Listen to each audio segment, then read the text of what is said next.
Follow me along to make some keto green chili. We're going to put some pork in there. So make sure you get about 2 pounds of pork, cut it up, and then you're going to want to dredge it into your paleo flour or regular flour.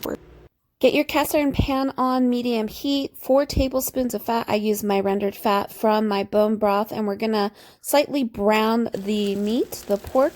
We're not going to cook it all the way through. That's going to hold in the moisture. The green chili. Now, this is the important ingredient. I've got about 25 to 28 roasted green chilies. They're already roasted. You can roast your own. Use Anaheim chili peppers. And then we're going to go ahead clean them off. I've got a combination of medium and hot, so I get that nice spiciness to my green chili, and it's pretty easy. Here I'm cleaning out the mediums, so I'm keeping the seeds in, taking the stem off. Pretty easy to pull it off. If you need to run it through cold water, you can, if it's a little bit easier to clean off the papery skin.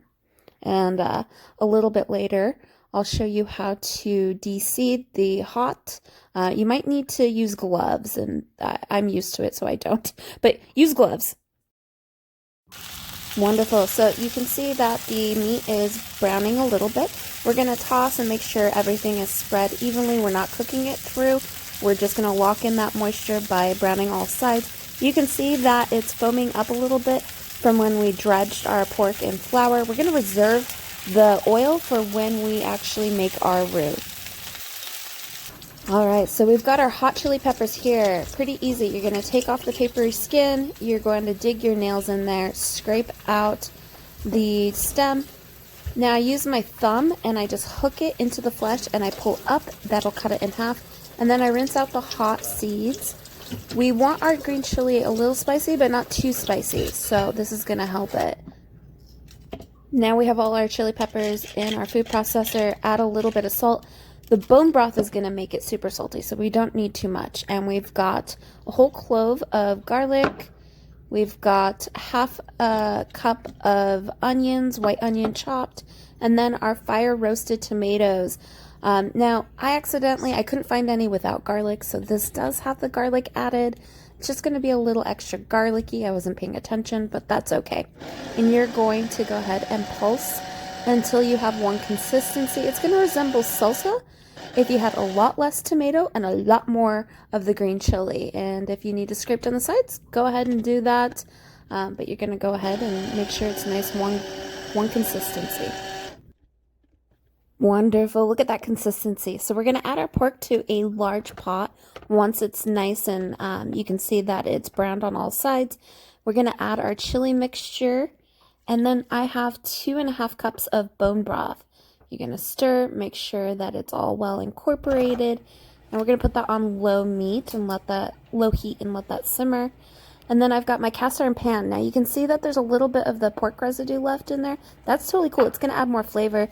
We've got our fat still in there. And I've added about 4 tablespoons of paleo flour. You can use regular flour.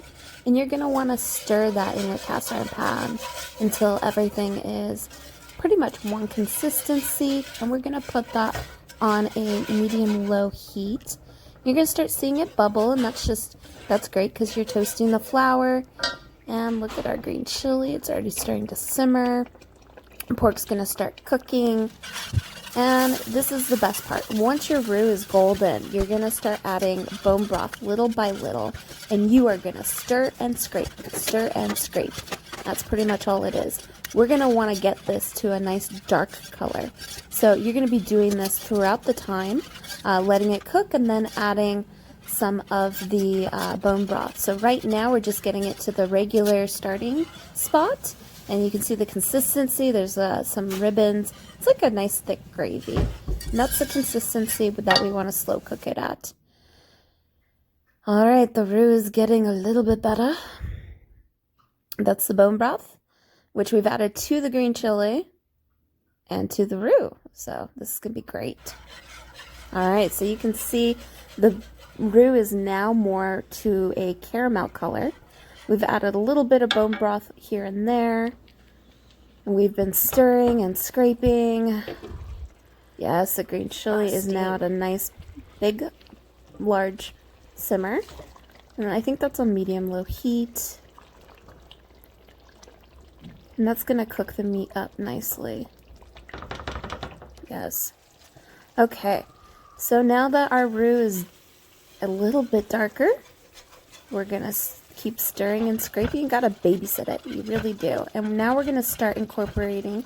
It's been about 45 minutes. We're going to incorporate some of the green chili that's been cooking. And we're going to do it ladle by ladle while we're stirring and scraping. We're doing this so that we can incorporate it pretty nicely into the big pot of green chili with pork. The cast iron's a little bit heavy, so you might need a little help because you want to scrape every nice little brown piece in there because that's been cooking for some time. And I love my spatula, my rubber spatula.